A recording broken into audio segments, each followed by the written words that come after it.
Well, Massimiliano Montanari, thank you so much for joining us. So, in addition to your position as CEO of ICSS Insight, you're also Executive Director of Save the Dream. One of your focuses is marginalized communities inclusion. How can we use sport to increase inclusiveness in societies, to bring in marginalized communities? Can you talk a bit about what Save the Dream does, and then what you've seen more generally in your work? Look, sport, and with sport, I would say sport for development and peace projects are unique opportunities to promote peer-to-peer collaboration, are unique opportunities to develop skills, to empower youth regardless of their socioeconomic conditions. It's a great instrument to connect them, to bring them connected, to bring them working together, regardless who they are. This is the experience that we had working in the outskirts of the world, not just post-conflict zones, but also the neighborhoods of big capitals in Europe or outside Europe. Currently, we are actually, since a year, we are working on a program to promote an international doctrine on sport volunteerism.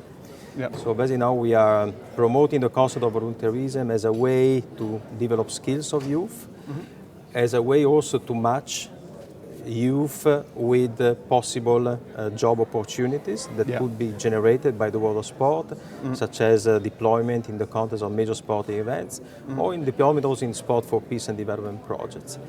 So certainly this is a way, sport, it's a way that it can be utilized to promote employability, and as I said before, skills development that can be utilized in the context of sport or in any other professional environment.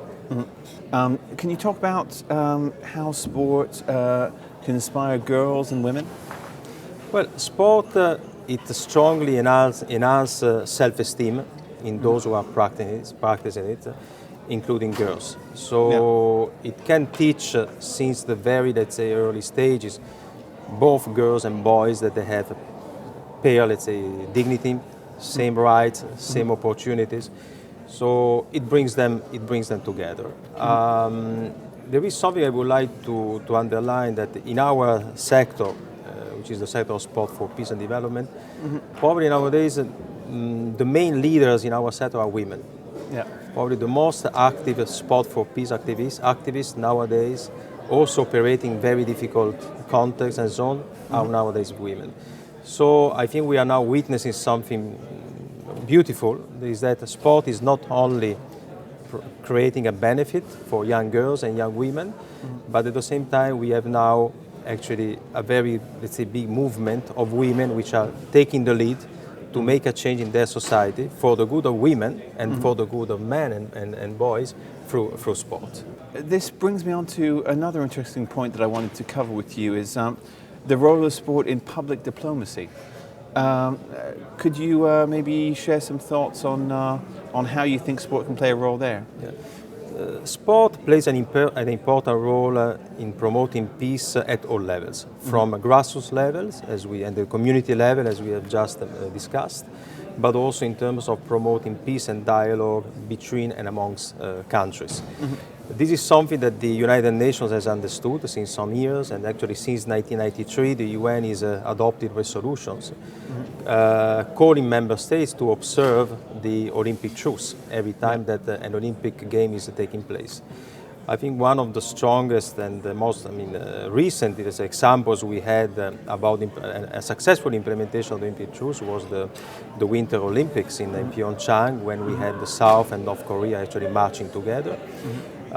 We had experienced similar, let's say, historical moments also in the past. If we think about the Olympic Games in Rome, in Tokyo in 1960 and 1964, when we had the East and West Germany marching together. In this field, we have launched a program at the beginning of these years, jointly with the United Nations Alliance of Civilizations and with the International Olympic Truce Center, actually an endeavor that was supported by Qatar and also by Qatar Airways, to of the 30th anniversary of the fall of the Berlin Wall. We did it because we wanted to showcase how sport can break down walls and can build bridges.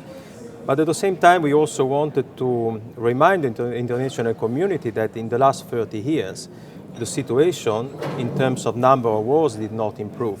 Because actually at the end of the Second World War, we had probably around 7 wars, and political wars.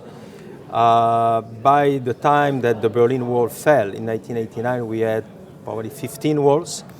Nowadays, we have calculated that we have at least 77 wars all around the world of different nature. So the situation did not really improve a lot, but still we believe that sport can contribute to break the next one. That actually brings me to another interesting question I wanted to explore with you. How do you think the World Cup in Qatar may contribute to breaking down barriers, breaking down walls in societies, and what role can that play, and can sport play in helping do that, and helping realize the dream of your organization?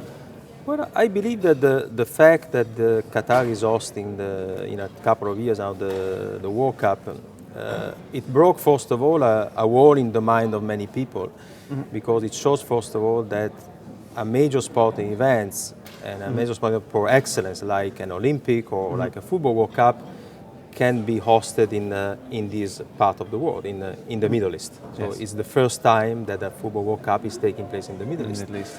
So this certainly is contributing to a democratization, with regard to the organization of major sporting events. It also promotes a significant change in the country and from the country.